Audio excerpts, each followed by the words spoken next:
Hello everyone, if you're new in this channel, please be very welcome. My name is Varinia Jordan, and today guys we're gonna be exploring the 10 lines of the cable cars that we have here in La Paz City. I'm so excited. I can't wait to show you all the beautiful views that we have from up there. So please stay until this video ends and let's get started.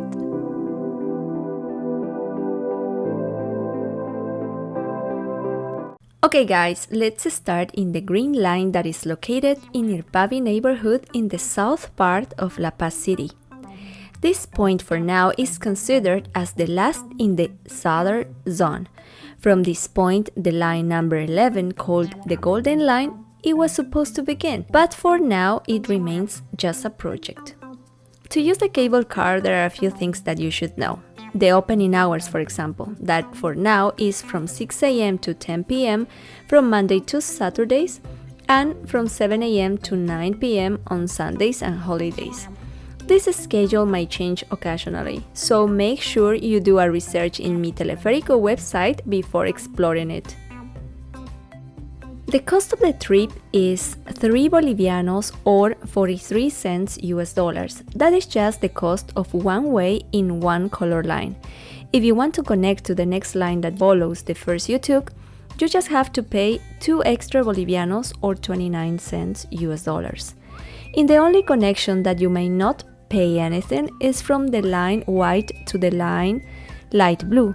Those two lines are considered for now as one. There are two ways to get your tickets. The first one is using the ticket booth where you can buy a full ticket or a card. If you choose the first alternative, make sure you specify your final destination. The other one is using the card. If you have one and you want to recharge it like I am doing in the video, you either use the ticket booth or use the machines that you have in every station. You can see in details the costs and variety of cards we have in Mi Teleférico website. The one I am using is this, the blue one. The good part of this is that if you are not sure how much you have in your card, you can go to the ticket office and ask for a statement of all your trips and how much money you have in your card. In my opinion, this is the best way to travel in the cable cars. In every station you will see maps like this. As you can see, we are at this point right now, and we will be traveling in this first trip from the line green to the line yellow, where we will connect after to the silver and finally to the blue line. I really enjoy this connection because I find it the best alternative for one-day tour, and which I always recommend when you do not have enough time to travel on the rest of the lines.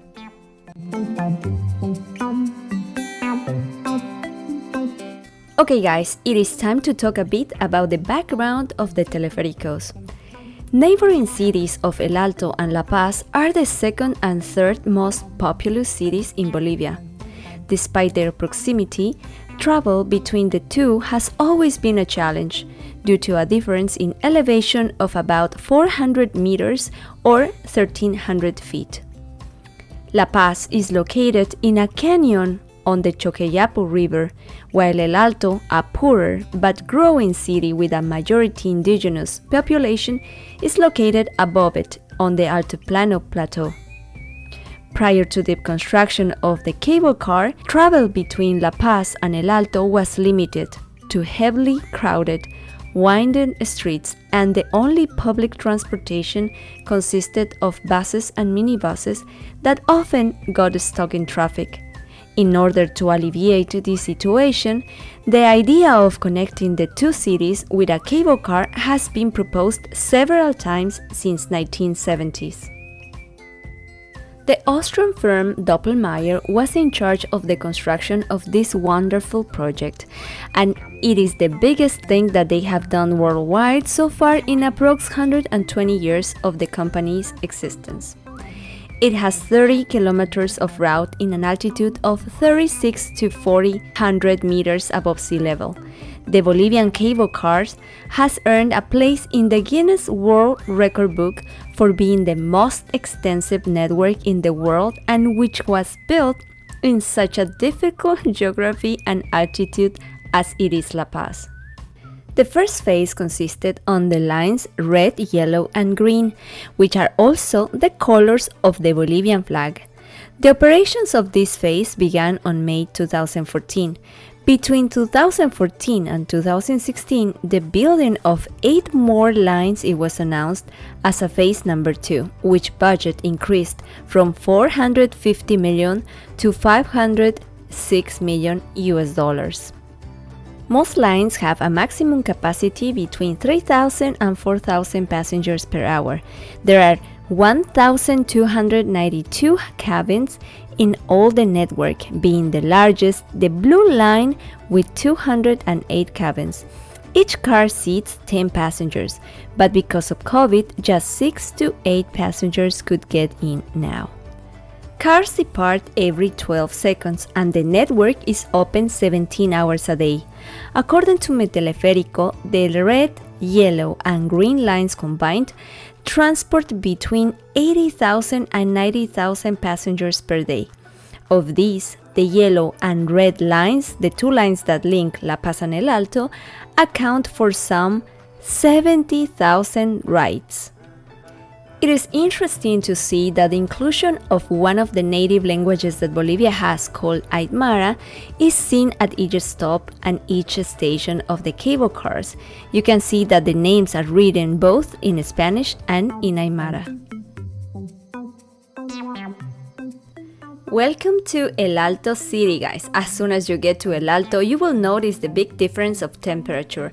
So if you're usually a person like me that feels cold immediately after the weather changes, make sure you bring a warm sweater or jacket. Seeing the map, we started here at this point in the green line. We connected to the yellow line, and now we will connect to the silver line and finally to the blue line. But before we search the entrance to the silver line, you can stay a few minutes in this viewpoint and admire the beautiful view that you have from up here of La Paz City. The silver line is one of my favorites because you can see some parts of the crater where La Paz was built. It is possible that my cameras cannot capture how amazing the view is from this high. However, I am sure when you come over, you will be extremely impressed to see this.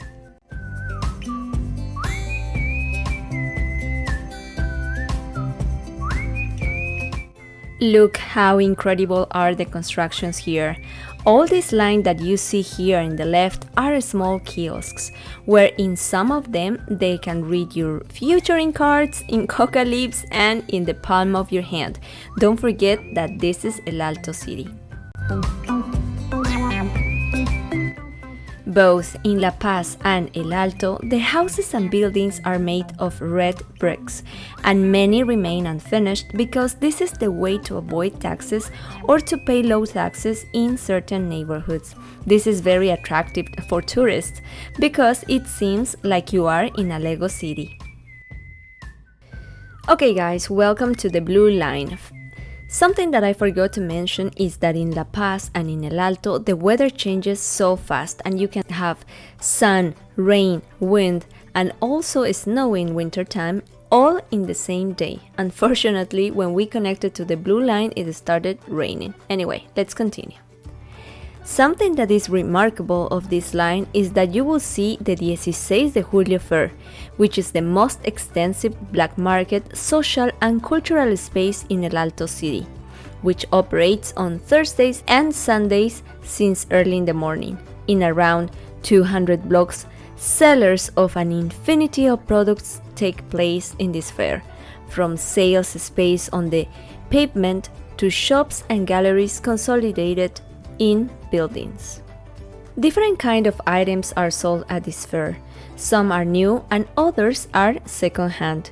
It is divided into streets and squares, among which we can highlight brand new and second-hand cars, furniture, pets, books, food, spare parts for cars and trucks, clothes, which some are new and some are ropa americana or American clothes, which are imported most of the time clandestinely. The famous cholets are well known along this line too. Cholet is a combination of the words chola, a pejorative term used by Spanish conquistadors to label indigenous Aymara women, which has recently been reclaimed, and the word chalet, because in the very top of the building you will see a small house, or a chalet in Spanish, which is very unique. Cholets are often built for new rich Aymara clients. The mere existence of nouveau rich Aymara clients is the result of a dramatic shift in the role of indigenous groups in Bolivian society, brought about in part by the controversial nearly 14-year presidency of Evo Morales. Inspired by the vibrant work of the Aymara artist Roberto Mamani Mamani, these buildings use fluorescent colors, a lot of glass, geometric shapes, most of them inspired in movies like Transformers, Iron Man, etc. And inside it is ridiculously impressive because most of them have an event room which is decorated from floor to ceiling with hundreds of colored light bulbs and painted with brightly colors taken from the indigenous flag called Huipala. You can also see chandeliers, bars, and enough tables and chairs for hundreds of guests. A party in a cholet can cost $5,000 or more. People save months or even years to afford a cholet party. Talking about landscapes, you would see amazing high mountains like Illampu and Ancajuma, which are part of Cordillera Oriental de los Andes, which average altitude is 6,500 meters above sea level, or 21,000 feet. Another interesting thing to see here is the new building of the Terminal de Transporte Interprovincial de la Ciudad de El Alto, or the new interprovincial bus station. If you are a big fan of the road trips, this might be interesting for you. Finally, you can't avoid taking pictures of you with these altitude signs, which you could find at the beginning and at the end of each line, just to remember how high you've been and almost touching the sky. Okay guys, welcome to the Red Line, the fifth cable car by now. Look how amazing is the view descending from this line. Here, there are a few places that I would love to talk about. The first one is the interesting colors of Chuayuma neighborhood in El Tejar zone. At almost 4,000 meters above sea level on the slopes of the city, this peculiar neighborhood stands out for the color of its walls, graffiti, and murals. In the past, it was dark and dangerous, but for more than 4 years, it has been shining thanks to a contest that the Gobierno Municipal de La Paz, or the Government of La Paz, launched 4 years ago called Mi Barrio, Mi Hogar, and which project won. The talented muralist, illustrator, and engraver born in La Paz, Bolivia, Norca Paz Rodo, or Norca Leaf, was in charge of painting of all the murals along with her team of painters. And since May 2019, when the neighborhood finished painting their fronts, tourists arrive every day. Also, many celebrities who choose this place for their video clips and fashion productions. Either descending from the yellow line or red line, you will see the majestic Illimani Mountain, which elevation is 6,438 meters or 21,122 feet. Unfortunately, when I got these videos, Illimani was covered with clouds. Okay guys, let's continue. The second favorite place along this line is the Cementerio General, which is a public cemetery located in the northern zone of La Paz City. Since 1826, this cemetery has a very interesting design because the tombs are built one above another, like buildings of 5 floors, and are framed by iron covered with glass. Inside, there is enough space to put pictures and flower vases with fresh flowers, of course, which you can buy in front of the main door in the flowers market. The cemetery is spread over 1.5 miles or around 15 blocks, and the deaths that got a place in the really top of the building are moved with the help of ladders, which is always a challenge. Before we continue with the journey, I need to stop at this part to recommend you two of my favorite places which I always visit when I'm around it. They are definitely a you must go. The first one is Los Helados de Canela, or the cinnamon ice cream, and the empanada de queso, of course, which is just behind the flowers market. Believe me, they are so delicious, and these ice creams had a huge improvement because I remember when I was a kid, they just had two flavors, cinnamon and milk. Now, there are a lot of flavors like mango, chirimoya, that is a Bolivian fruit, maracuya or passion fruit, and coconut, plus las caseritas, that is the way how we call the ladies that sell the ice cream, are so kind and gentle.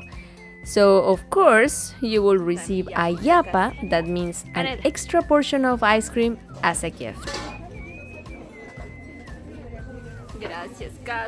The second place is El Palacio del Pescado, or the Fish Palace, which is also really close to the cemetery.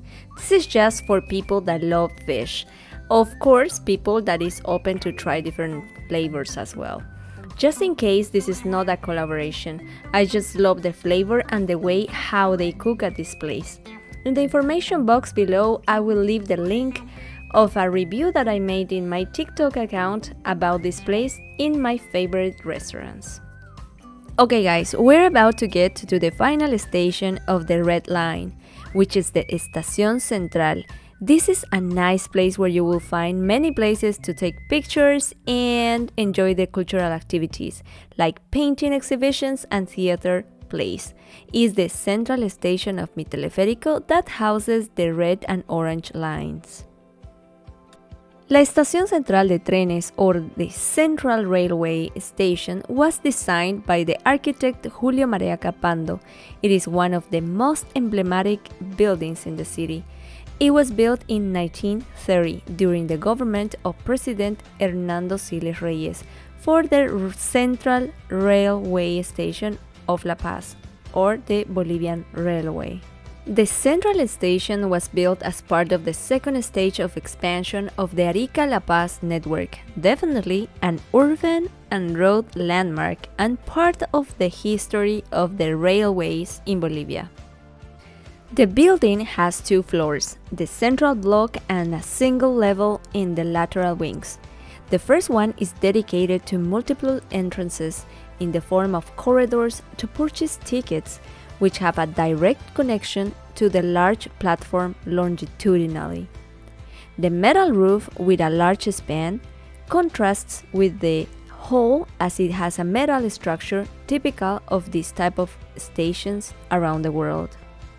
The first floor has a double height, used for the dining room, offices, and the second only for administration. The lateral areas were used for warehouses and post office respectively. In 2015, it was proclaimed Cultural Heritage of Plurinational State of Bolivia, or del Estado Plurinacional de Bolivia, so the building no longer provides rail services, as its structure has been refurbished to serve as a cultural center. Now you could also find the Parque de las Culturas Madre Tierra, where the kids go to play with the aguas danzantes, or the dance water plays. There is also the stage where they play all kind of events, including theater plays and concerts. In the front part of the Estación Central, there is the Centro de la Revolución Cultural, dependent of the Banco Central de Bolivia. It is an itinerant space for the promotion and stimulation of production and cultural exposure. When I made these videos, there was the exposition of a Bolivian folk dance called Tincus. Finally, there are many places where you can eat delicious food around it, like the fricarriel, which is a pork soup, super tasty, absolutely recommended. Guys, because this video is getting too long, I decided to stop here as a first part, and I will make the second part showing the rest of the lines. I really hope you did enjoy this video so far, and let's see you in the next one. Send you many hugs and kisses. Bye!